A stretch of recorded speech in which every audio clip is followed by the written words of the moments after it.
interesting you mentioned that. Would you agree with the assessment also that has been laid out regarding the exit polls? Very interesting takeaways from those exit polls, as Mr. Upadhyay also pointed out.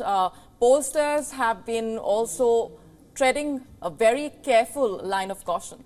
Yeah, in fact, there have been two trends in exit polls. One was giving both of them a leeway in which both parties, BJP and the Congress, both of them could form the government at the minimum, at the maximum, both were almost same. So that was one. And second was, some pollsters had given complete majority to BJP in Rajasthan and some in Madhya Pradesh also, whereas others had given majority to Congress. So very different views coming out from exit polls. Right. So let's see how many of them are proven right today. I think that's going to be a crucial point, because Molly, exit polls are just that. They're exit polls. This is what, the voters, when after they've voted, they come out and they tell, yes, the people who are, of course, doing the survey. And you never know. Exit polls are never the final polls. We'll, of course, get to know, because counting of the votes is underway. And we're also joined by Mr. Harish Bijur, who's joining us in this broadcast. Mr. Bijur, you're a very close watcher of Indian politics. What is the sense that you make? These are very crucial elections where people have voted. But which way do you think the wind is blowing?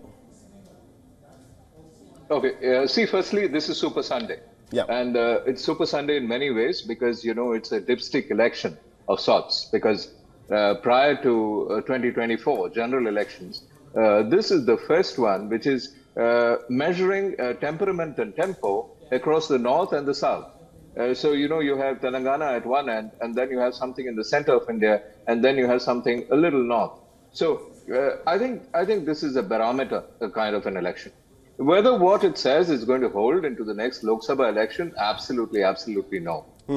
Different parts of the political spectrum will use it to different advantages. Supposing you say that, every opposition party wins in these elections, people will say that there's a negative wave against PM Modi.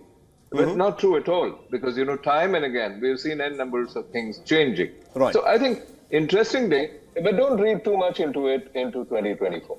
Mr. Bijur, it's interesting that you brought in that when an election goes against the central government, the Bharatiya Janata Party, people say that it is against Modi, that it is gone.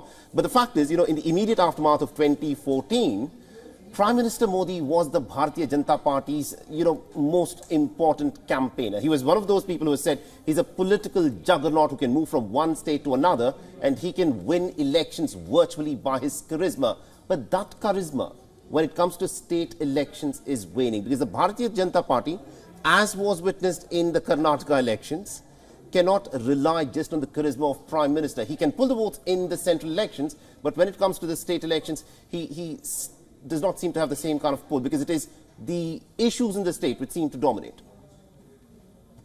Well, there's one aspect of this entire thing that we typically forget whenever we assess an election, and that is the Indian voter.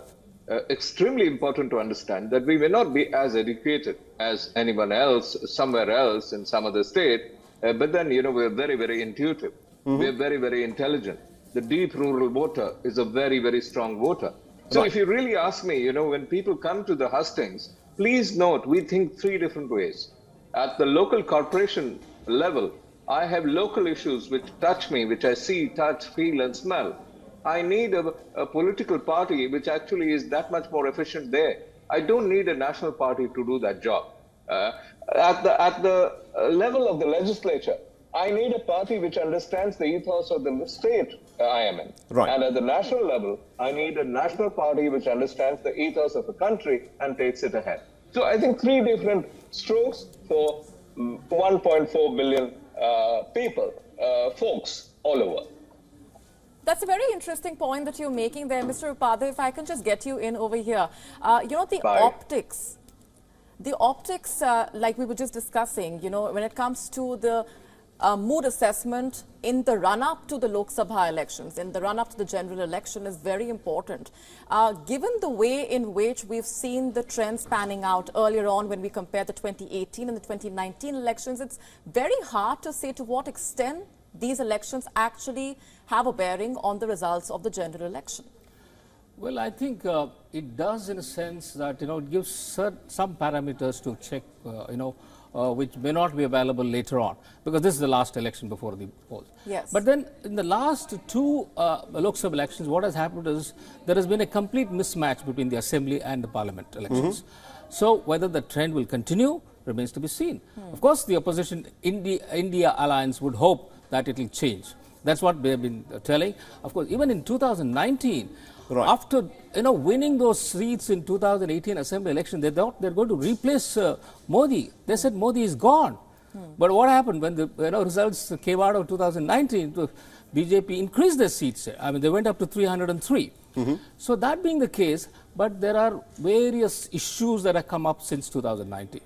You have challenges of freebies being offered across the country. I mean, every state government, every political party has caught on to it.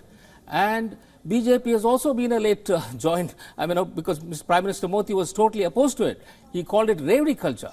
But then he is also forced to accept it, and the BJP government in Madhya Pradesh at least have introduced a lot of benefits to the people. So, and there is the caste census, which the Bihar government has brought out.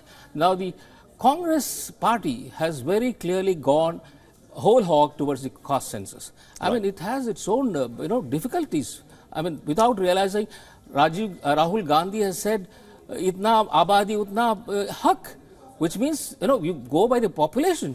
So this has dangerous implications for the country. So we have to see how these issues pan out, in the 2024 Lok Sabha elections. We'll talk about the caste census in a moment, because this is an issue that I'm pretty sure the political parties, especially the opposition, will hang on to for the next 6 months to come. But today, in terms of what's happening, another person who's going to be watched very closely is what is called the Congress's magician in Rajasthan. Ashok Gehlot, he's a man who's dominated Rajasthani politics for so long, but it remains to be seen. Has he been able to keep his party intact? Because there's also been talk about a rebellion within his own party where he's not been able to accommodate the ambitions of Sachin Pilot. Mr. Sharad Gupta, what do you think is likely to happen in Rajasthan? It's been a pretty closely contested election. Can Ashok Gehlot again come out on top? Or do you think the fact that there's been infighting within his own party is going to result in Congress losing out? Rajasthan has this tradition of changing governments every 5 years. And both parties, means BJP and Congress, their vote share hovers between 35 and 45. So, and remaining 20% goes to regional parties and independents. Right. And every time this happens, means last time in rather 2013, Congress vote share dipped by just 3%, but their seats went to 21 out of 200. And Congress and BJP had won 163 seats. So you can see just a deviation of 2 to 3% votes can wreak havoc to a party's fortunes in Rajasthan. And as you're talking about Sachin Pilot, Sachin has been a rebel. He revolted against Gehlot government. He in fact took some of his MLAs, brought them to Haryana. They were into that resort for some time, and since he could not muster the required numbers, so they had to go back to the Congress. So the rebellion was always there, but since it could not succeed, he had to go back to the Congress fold. Another thing, this time Sachin Pilot has held just 20 rallies, whereas in 2018 he had addressed 190 rallies.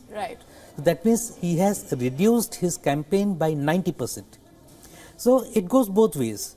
And Gehlot, as you said, he is a magician.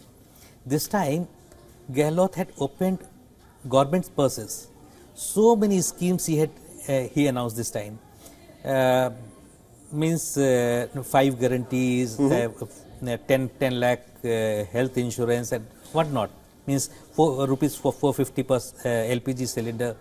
So many things he announced. So it remains to be seen whether his announcements have actually managed to woo the masses, or the tradition of changing the government is going to continue there. I'll come back to you, Mr. Upadhyay. Mr. Vijur, if I can bring you in on this, the Indian Prime Minister has been opposed to the politics of Revadi. He said that, look, giving stuff off to people just like that does not result in development. But we also need to take a look into the, the crucial aspect of welfare politics, because people, especially the poorer sections of the society, they expect that the government will actually come and bail them out. In some cases, a lot of people turn around and say, look, when you are willing to give subsidies to big businesses, what is the problem if you give out some kind of welfare measures for the poor? Because they expect it, and it is only expected in a welfare state. What is your take on these, many policies that are being announced, the many promises that are being made, which promise a lot of welfare for the people, but the Indian Prime Minister has not been a big fan of it, although his own party has started doing it as well?